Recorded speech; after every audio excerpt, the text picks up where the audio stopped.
Kevin, you're a successful entrepreneur in the health industry and complementary medicine particularly. And I've watched you and your company just growing from strength to strength here in the South African market. Tell me, where did it all start for you? Well, thank you so much for speaking to me today. I really appreciate chatting to you. And likewise, I've always watched the magazine and been inspired by it. I suppose I've always been interested in business. Even as a young child in high school, I was always involved in sort of entrepreneurial things. I think I started my first job when I was 14.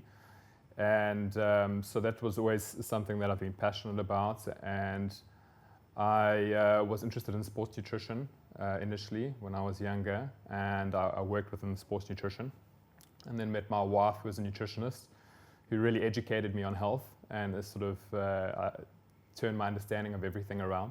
Beautiful Vanessa. Yes, my wife She's Vanessa. also an expert on our panel as a nutritionist. Correct. So that was my baptism of natural health fire. And so I realized a lot of the things that I'd been doing were not healthy, and my lifestyle approach was not healthy. And at the same time, was involved in business. So I started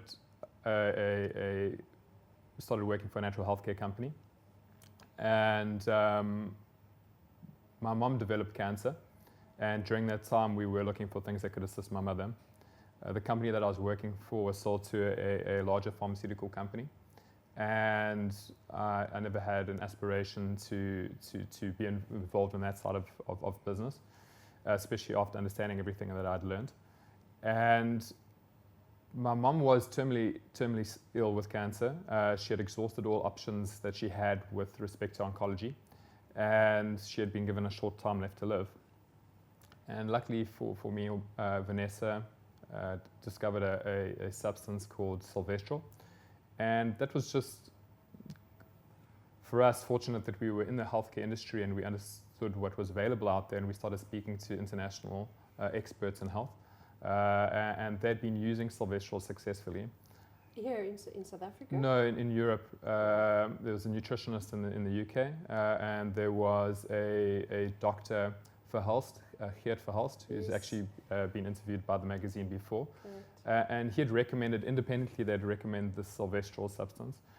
And I suppose I'd gone through the journey with my mum, and really it's a roller coaster. Anybody that's experienced cancer will know that you get well, and then you get sick, and you get well, and you get sick, and it's emotionally really taxing.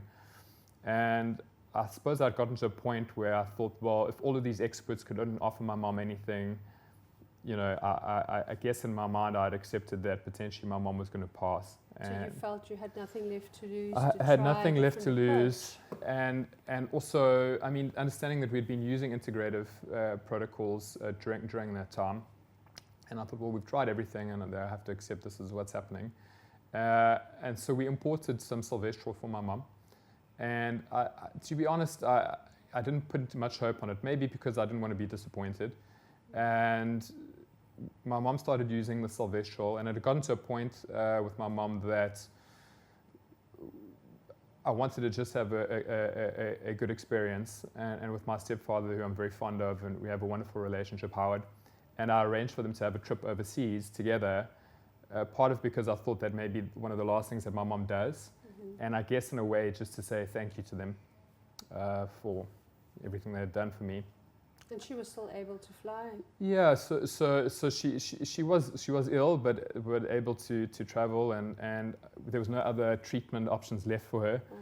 And so I thought, well, if she's got this sort of 6 months or 12 months left to live, you're looking at quality of life. Let her have this experience. And so she started using the Sylvestrol and sort of took off on this flight, and started. She came back from the trip and was feeling good. And I thought, well, maybe the trip was great, and still not wanting to be disappointed. And she eventually went for a scan. And the scan revealed that most of her tumors had dissipated. What cancer did she have? She originally had ovarian cancer. Ovarian cancer. Ovarian cancer, and this was 3 to 4 years after being diagnosed already. Mm-hmm. So many of her tumors had dissipated, and in fact she was left with one. And this really just was an incredible experience because everything had been exhausted and we had this miracle in our life, and I had this experience firsthand. And simultaneous to that, the business that I'd been involved in had been sold. And so I had this moment where I thought, well, why is this happening? I'm not an accountant. I'm not a electrical engineer. I'm involved in the healthcare industry, and every day of my life I'm in the business of healthcare. My mom has been terminally ill with cancer, and she's had this miracle experience. And so it would be like opening up a door and seeing a baby on your doorstep, and that was my experience with Sylvestrols. You responded to a need. Yeah. And I mean, I know you as quite a kind-hearted person and very compassionate person. It's not the only thing that you've ever done. In my experience, you've responded to needs, different needs that people present to you, and it's come across your path. So it was clearly just, again, you with your big heart saying, how can I help people like my mom? Yeah. Am I right? No, correct. I mean, I've had this experience with my mom, and how many other people out there are having the same experience that I'm having right now and have exhausted all these options, and there's something that they can use that can help them. And so very humbly, people think, well, how did you get started? And maybe they see the end product of what we do, which has evolved. But, I didn't have any money. I didn't have actually really even a job at the time because I decided not to follow the other company, and I essentially had resigned from doing any work with them. And I pursued this passionately. I got into the car and I went door to door and started speaking to doctors about this product. So if I think of it now, it actually would be crazy if somebody told me that they were going to do that, because who are you to go to a doctor and say to them, hi, you don't know me, you don't particularly know my company, we've just started, and here's something you've never heard about that can help your cancer patients. I was as skeptical when you approached me and you say, here's a new product, and you linked Sylvestrols to cancer. Of course, I was skeptical, and I remember doing a lot of research, and the evidence is sound. I mean, you have all the scientific backing, you have Professor Danny Burke and his work with Jerry Potter, and how they developed the Sylvestrols and tested it. Yeah, I think that was what sort of allowed people, maybe the sincerity of the story and the experience with my mom, which was what we had experienced and I'd witnessed and seen. And that was enough proof for me to know that what I was doing was right. It all happened for me for a reason. And so doctors started giving us the opportunity. And of course, the credibility of Sylvestrols is it's not something that I sort of stumbled across while walking on top of Table Mountain and pulled it out of the earth. It was discovered by two phenomenal researchers who had spent their life work in cancer and in fact developed numerous drugs for oncologists. Wasn't it Professor Burke that was disillusioned with the chemotherapy and the effects that it had on people that drove him to look at alternatives? So I think anybody involved in cancer, we have to accept that there are limitations to treatment. And if we were highly successful at treating cancer, we wouldn't be having this discussion today. And the truth is said for all cancer treatments. And I think one of the challenges which I see is that chemotherapy and radiotherapy certainly have their place, but that doesn't mean it's the only thing that's available to people. And I really believe an integrative approach is the way the cancer treatment is heading, and people to start seeing cancer as a chronic illness versus something they need to treat or cure or get rid of, needing to accept that this is a part of their life like they would accept diabetes, and looking at an integrated approach which helps them not only manage the cancer but look at the overall health. And we can then look at opportunities for people to live a long and happy, healthy life with cancer. I mean, if my mom was an example, I mean, my mom had been given months to live and lived for years. And during those years, whilst her life was still short, for me, I would have loved for her to still be alive today. How many years did she live past the start of the treatment with Sylvestrols? Well, she was diagnosed with ovarian cancer had 3 years of sort of oncology treatment and then another 5 years to 6 years of integrative treatment. So that really extended her life by 5 years past what any expert had predicted. And I can tell you that there were amazing years. And there was a roller coaster of emotions and difficult times, but there was a lot of happiness and joy. And my mom got to witness amazing things within our family.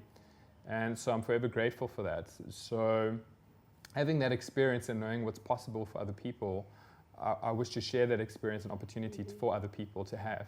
And I suppose that's where the story of Sylvestrols comes. It's one of many things that are available to people as far as the integrative approach goes. And I really think with Professor Dan Burke and Professor Jerry Potter, the intention was they were out there developing anti-cancer drugs. They came across Sylvestrols in an attempt at designing a drug. And what they discovered was Sylvestrols can integrate so seamlessly into a treatment without the cause of side effect or harm, and it can help so many people. And that was really the intention behind all of it. And this is what we have today. Now, if I am a patient or consumer and I walk into a health shop and I see this bottle there called Sylvestrols, what would make me pick it up and buy it? I mean, you're not really marketing the product because it's such a difficult field that you're playing in to put a product on shelf and say this is a complementary treatment option to cancer. How do you market it? How do you talk to consumers? Well, it's very important to know that Sylvestrols is not a drug. Sylvestrols, in fact, is not even a treatment. It is not a medicine. Sylvestrols are natural substances found within supposedly our natural diet, which we have eliminated. If you go pick up organic apples, they're full of Sylvestrols. If you go pick up organic blueberries, they're full of Sylvestrols. So essentially what we have today is a deficiency in Sylvestrols in our diet. And the reason for that is that Sylvestrols, well, firstly, we don't consume a diet that contains enough fruits and vegetables. And then when we do consume a diet of fruits and vegetables, it is deficient in Sylvestrol because of the way that we are farming. Spraying agrochemicals on plants, we know today, prevents them from producing Sylvestrols.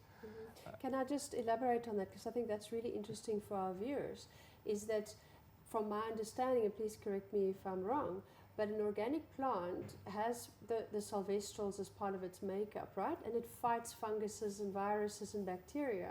But when you spray it with pesticides, it stops needing to manufacture its own Sylvestrols. Correct. So that the plants that we are now growing that is not organic are deficient in Sylvestrols. So when we're eating, even if we're eating 5 different fruits and vegetables and enough of it, we're not getting the Sylvestrol compound. Correct.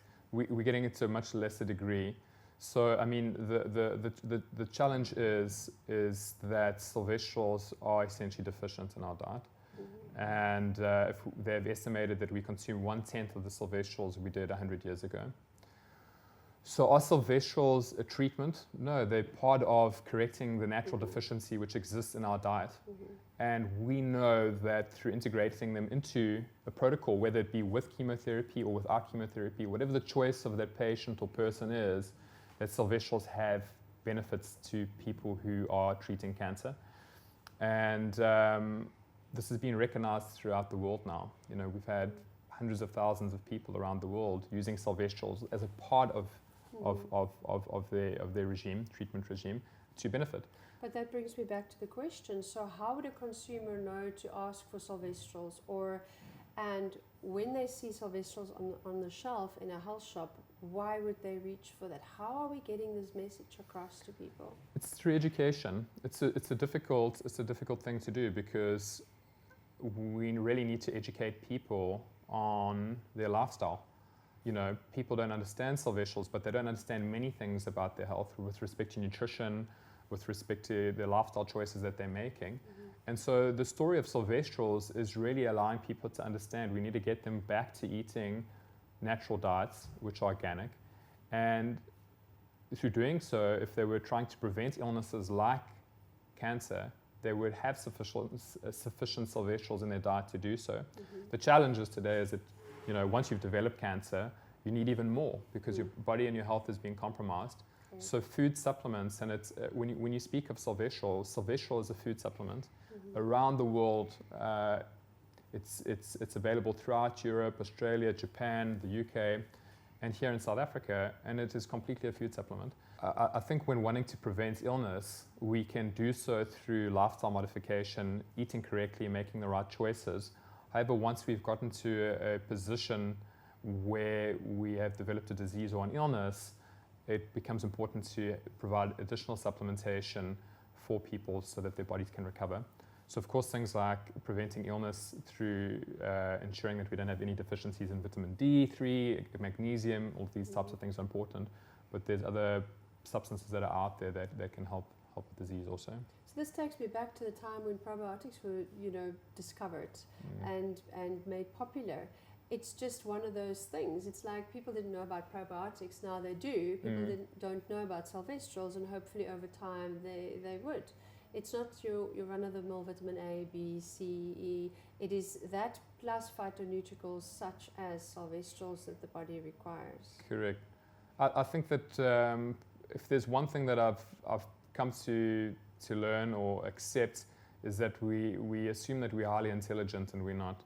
We have meddled with so much in our life that there's so much we don't understand, and we don't know that we don't know.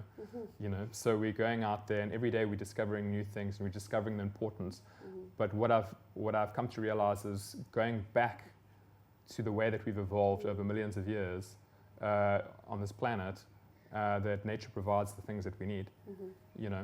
As Bernard said earlier, there's no deficiency in a drug. There's a deficiency in substances which we should naturally be consuming and in our environment that we don't have today.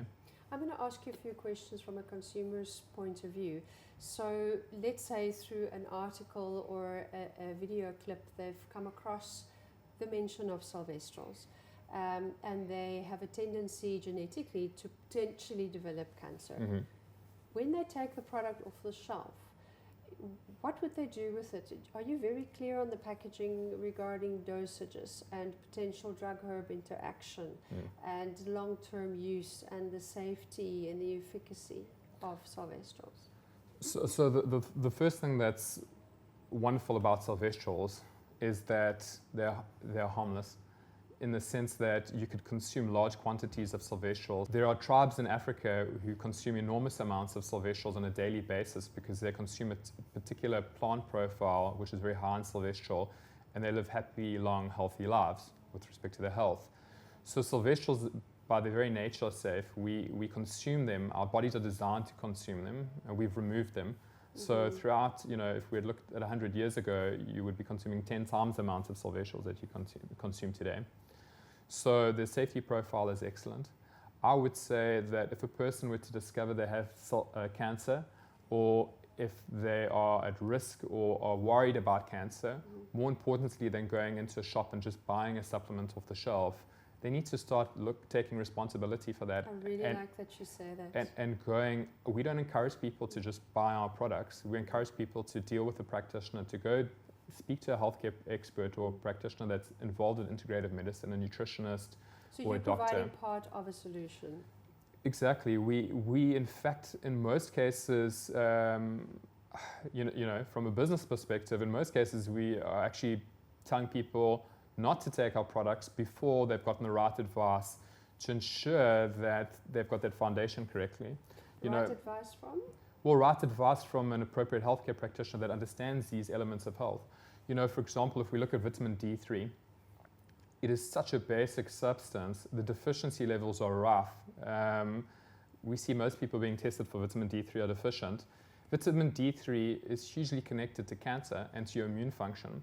So what is the point of taking something like Sylvestrol, whilst it would certainly have benefits, until we've gotten that foundation correctly? So this is why we think it's important to get the appropriate advice. So before you just walk into a store for any product and assuming that you've done your research, go get advice, go get a blood test and find out if you're deficient in other vitamins and minerals. Find out what lifestyle modifications you could make that could help prevent illness.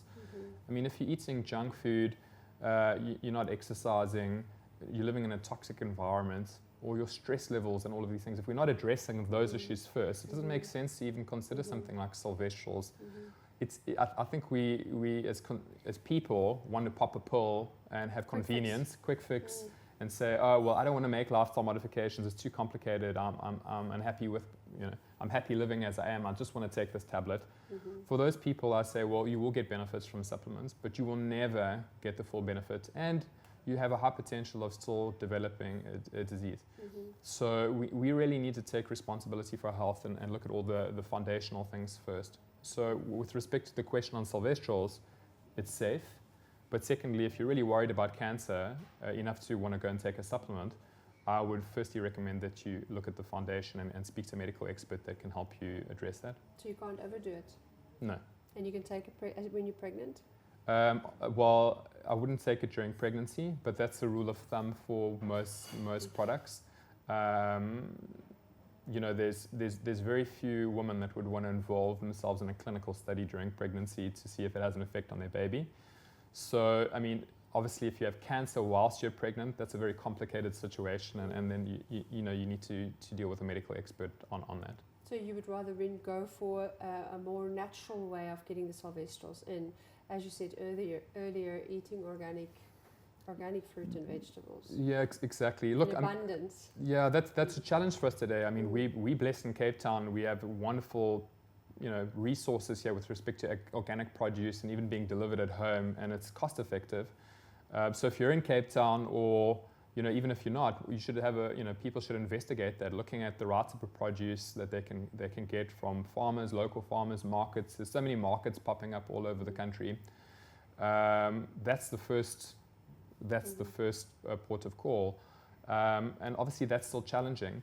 One can certainly use Sylvestrols as part of a preventative program if they are at high risk, but once again, speaking to a practitioner to get advice on that. So there's two things, and this is with respect to all supplements. There's prevention, and then there's actually management of an illness, and there's two different approaches here. And I think we need to ensure that we get all of the right information. And my suggestion would be to patients or people, do your homework, take responsibility, speak to experts, read the magazines, go online, find out about what it is that's challenging you, and also speak to a practitioner. Partner up with a really good integrative medical professional that understands complementary medicine and how to integrate that. Correct. And find a person that you enjoy. You'll know when you walk into a room that that's the right person for you, and you have a connection, and be open-minded to what you hear, because it might be different to anything you've heard in the past.